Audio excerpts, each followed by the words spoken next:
अस्सलामुअलैकुम मेरे प्यारे दोस्तों, ਅੱਜ ਤੁਹਾਨੂੰ ਇਸ ਵੀਡੀਓ ਦੇ ਵਿੱਚ ਅਸੀਂ ਮਜ਼ੇਦਾਰ ਜੀ ਖੀਰ ਬਣਾਉਣਾ ਸਿਖਾਵਾਂਗੇ। ਖੀਰ ਦੇ ਵਿੱਚ ਕਿਹੜੀਆਂ-ਕਿਹੜੀਆਂ ਚੀਜ਼ਾਂ ਪੈਣੀਆਂ ਨੇ, ਕਿੰਨੀਆਂ-ਕਿੰਨੀਆਂ ਪੈਣੀਆਂ ਨੇ, ਸਾਰਾ ਤੁਹਾਨੂੰ ਦੱਸਾਂਗੇ। ਵੀਡੀਓ ਤੁਸੀਂ ਸਕਿਪ ਨਹੀਂ ਕਰਨੀ, ਪੂਰੀ ਵੀਡੀਓ ਵੇਖਣੀ ਹੈ। ਤਾਂ ਚਲੋ ਚੱਲਦੇ ਹਾਂ ਵੀਡੀਓ ਦੀ ਤਰਫ।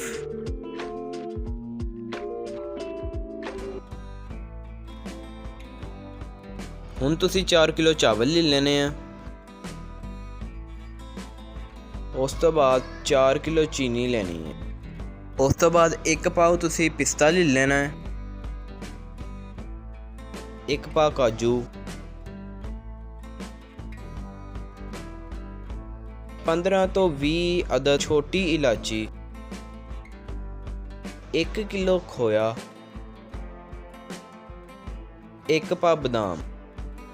ਇਹ ਚੀਜ਼ਾਂ ਪੈਣਗੀਆਂ ਸਾਡੀ 40 ਕਿਲੋ ਖੀਰ ਬਣ ਜਾਏਗੀ। ਉਸ ਤੋਂ ਪਹਿਲੇ ਤੁਹਾਡੇ ਕੋਲ ਇੱਕ ਗੁਜ਼ਾਰਿਸ਼ ਹੈ ਕਿ ਸਾਡੇ ਚੈਨਲ ਮਜ਼ੇਦਾਰ ਖਾਣੇ ਇਨ ਪਾਕਿਸਤਾਨ ਨੂੰ ਸਬਸਕ੍ਰਾਈਬ ਕਰ ਦਿਓ, ਨਾਲ ਦੇ ਘੰਟੀ ਦੇ ਬਟਨ ਨੂੰ ਦਬਾ ਕੇ ਆਲ ਤੇ ਕਲਿੱਕ ਕਰ ਦਿਓ ਤਾਂ ਕਿ ਸਾਡੀ ਨਵੀਂ ਆਉਣ ਵਾਲੀ ਵੀਡੀਓ ਤੁਹਾਡੇ ਤੱਕ ਸਭ ਤੋਂ ਪਹਿਲੇ ਪਹੁੰਚ ਸਕੇ। ਸਭ ਤੋਂ ਪਹਿਲੇ ਤੁਸੀਂ ਦੁੱਧ ਲੈ ਲੈਣਾ, 40 ਕਿਲੋ ਦੁੱਧ ਹੈ। ਇਹਨੂੰ ਤੁਸੀਂ ਪਤੀਲੇ 'ਚ ਪਾ ਲੈਣਾ ਤੇ ਤੇਜ਼ ਅੱਗ ਦੇ ਉੱਤੇ ਰੱਖ ਦੇਣਾ ਤਾਂ ਕਿ ਇਹਨੂੰ ਉਬਾਲਾ ਆ ਜਾਏ। ਨਾਲ ਇਹਨੂੰ ਹਿਲਾਈ ਵੀ ਆਣਾ ਤਾਂ ਕਿ ਦੁੱਧ ਜਿਹੜਾ ਥੱਲੇ ਨਾ ਲੱਗ ਜਾਵੇ।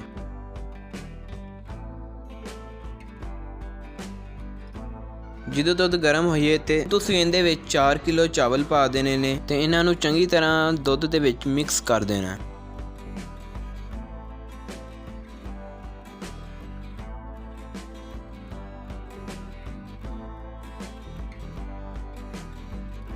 ਥੋੜੀ ਦੇਰ ਬਾਅਦ ਇਹਨੂੰ ਚੈੱਕ ਕਰ ਦੇਣਾ ਨੇ ਤਾਂ ਕਿ ਥੱਲੇ ਨਾ ਲੱਗ ਜਾਣ।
ਉਸ ਤੋਂ ਬਾਅਦ ਇਹਦੇ ਵਿੱਚ 15 ਤੋਂ 20 ਅਦਦ ਇਲਾਚੀਆਂ ਪਾ ਦੇਣੀਆਂ।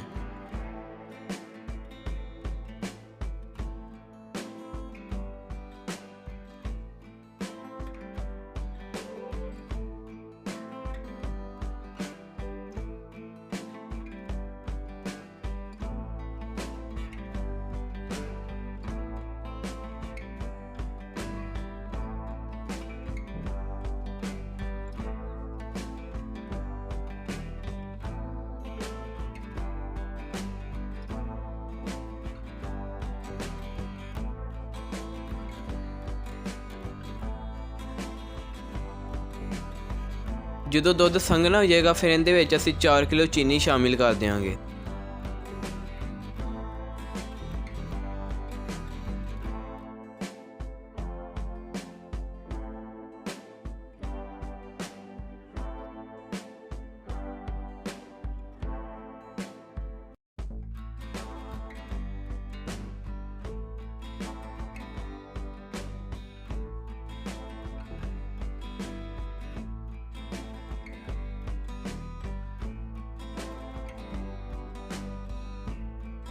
ਜਦੋਂ ਚੀਨੀ ਦੇ ਵਿੱਚ ਚੰਗੀ ਤਰ੍ਹਾਂ ਮਿਕਸ ਹੋ ਜਾਏਗੀ ਫਿਰ ਇਹਦੇ ਵਿੱਚ ਅਸੀਂ 1 ਕਿਲੋ ਖੋਇਆ ਸ਼ਾਮਿਲ ਕਰਾਂਗੇ।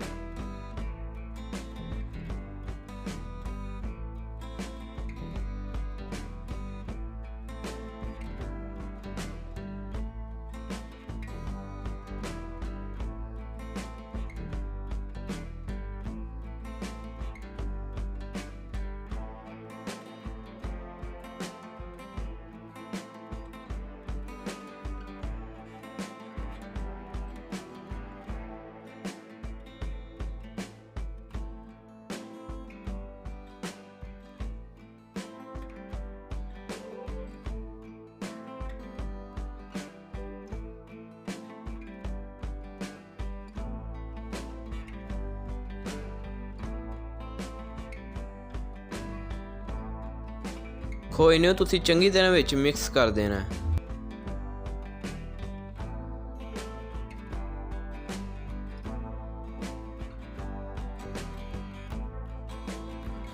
ਚਮਚ ਨੂੰ ਤੁਸੀਂ ਚੰਗੀ ਤਰ੍ਹਾਂ ਚਲਾਉਂਦੇ ਰਹਿਣਾ ਹੈ ਤਾਂ ਕਿ ਖੀਰ ਥੱਲੇ ਨਾ ਲੱਗ ਜਾਏ।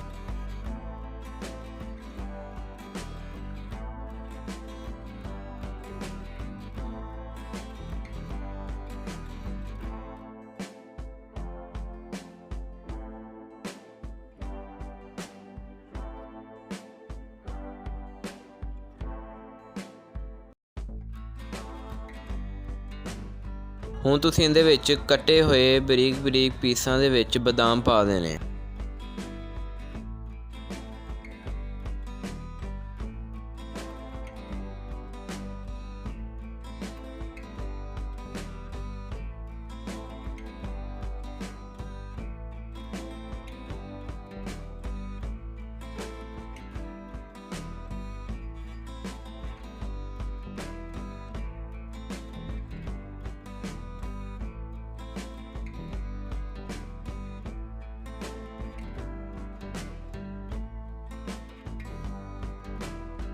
ਲੋ ਜੀ, ਸਾਡੀ ਮਜ਼ੇਦਾਰ ਜੀ ਖੀਰ ਤਿਆਰ ਹੋ ਚੁੱਕੀ ਹੈ। ਅਗਰ ਤੁਹਾਨੂੰ ਰੈਸਪੀ ਪਸੰਦ ਆਈ ਹੈ ਤੇ ਸਾਡੀ ਵੀਡੀਓ ਨੂੰ ਲਾਈਕ ਕਰ ਦਿਓ। ਅਗਰ ਸਾਡੇ ਚੈਨਲ ਤੇ ਤੁਸੀਂ ਨਵੇਂ ਆਏ ਹੋ ਤੇ ਸਾਡੇ ਚੈਨਲ ਨੂੰ ਸਬਸਕ੍ਰਾਈਬ ਕਰ ਦਿਓ ਤੇ ਨਾਲ ਦੇ ਲੱਗੇ ਘੰਟੀ ਦੇ ਬਟਨ ਨੂੰ ਕਲਿੱਕ ਕਰ ਦਿਓ ਤਾਂ ਕਿ ਸਾਡੀਆਂ ਨਵੀਆਂ ਆਉਣ ਵਾਲੀਆਂ ਵੀਡੀਓਜ਼ ਤੁਹਾਡੇ ਤੱਕ ਸਭ ਤੋਂ ਪਹਿਲੇ ਪਹੁੰਚ ਸਕੇ। ਸ਼ੁਕਰੀਆ।